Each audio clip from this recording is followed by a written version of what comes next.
if you want something out of this union, again, like I said to you, I wouldn't ask a child to do something unless I'm willing to do it.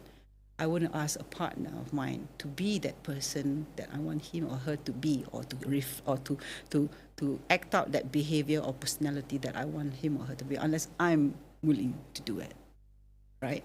So like, I want you to stop smoking or stop eating fried foods, etc. Even though I'm not a smoker, for example, I mean, would I be able to do that? Would I be able to feel that and empathize and understand? Oh, I got to, put so much effort on to stop eating junk food, etc. Would I be able to do that? Okay, I mean, it's difficult to imagine. But for example, it's like, okay, you want your kids to eat more vegetables and stop eating chocolate. Would you do that? Or when they're asleep, you're stuffing your face with Kit Kat and stuff, right? when they're not looking, you just described me in my household. you know what I'm saying? So what are you looking for in a partner? I think you'll be making a huge mistake if you're asking the partner to be able to solve everything. As you were saying, that from the marriage, from the union, it will solve everything. No, I think what you need to look for is probably best exercise, they say. Write down a few personalities that maybe you'd like in a person, which I feel you must be able to do yourself. Okay, you like to see in a person, I don't know, timely, itinerant, neat, etc., what have you. Okay, and then instead of giving it to that person, can you be that person first? Because like children, if you want them to be a reader, not to eat chocolates, etc., you got to be the best example. So if you want your partner to be the kind of person that you'd like her or him to be, then you yourself need to emulate that. And I really do believe in that, because we've got this energies, right, amongst us, and you can feel it, aura, whatever you have it, and I think that connection, if you don't feel it, you don't have it, don't talk about it, that oneness of you, I don't know how else to explain it, the redness of that curtain. Okay, if that oneness of you, if you can feel it and you can work on it together, good communication, not to say compromise, but let's work on it together. Like, you try very hard not to eat junk food anymore, so you also don't eat junk food, right? Make the effort together.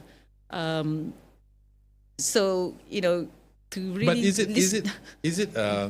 is a successful marriage? Is it true what they say that it's 50-50, where I do this, you do this? Is that the way that we should go about it? Sometimes it might be. I mean, I think it depends on what kind of, whether you're a STEM person, a science, math, and calculating person, and whether you're an abstract person who can just understand an expression, how you can blend and gel together. And let's say you are the arty person and I am the calculative person, for example. If we agree to accept they were different, then see how we can still gel together for the sake of ourselves and of children and family, so that we can still bring the strength out of each other. For example, I mean, some couples say, okay, you take charge of the loans, the cars, the houses, etc. I'll take charge of groceries, the kids' tuition, etc., etc. They do that, for example, 50-50. They're fine, but stick with it. And things change.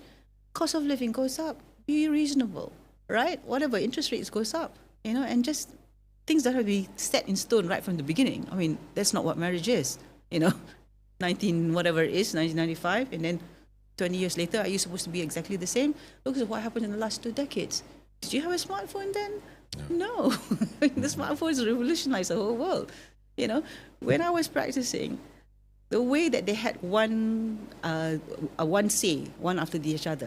There's one case where they had this couple, they could only talk to each other through the whiteboard. They had a whiteboard in the kitchen, a blue marker and a red marker. And the husband will write down, go off and do his work, and the wife will come back and look in and read and answer, and it will go on. They never talk to each other. Of course, it ended up in divorce, They couldn't, and we had to do the talking, the lawyers had to do the talking. We had to reduce what we saw on the whiteboard into affidavits and present it to the judge to see the merits of divorcing according to whichever, what they asked. Whether they were irreconcilably, couldn't come back together again, or because somebody was at fault or whatever it is. So in those days, they still had that. See, the tendency to want to communicate. People still want to communicate. They have to. Okay, but it depends on this egocentrism, whether you're able to put it away and recognize that you're the arty person and I'm the calculative person, and that how can we make it together? Because at the end of the day, put that aside, okay? Put aside the art, put aside the numbers, etc. Do we still want to be with each other? Would you want to be alone? Right? So, I mean, I always think that if you really, really don't want any heartache, etc., whatever, then yeah, learn to live by yourself.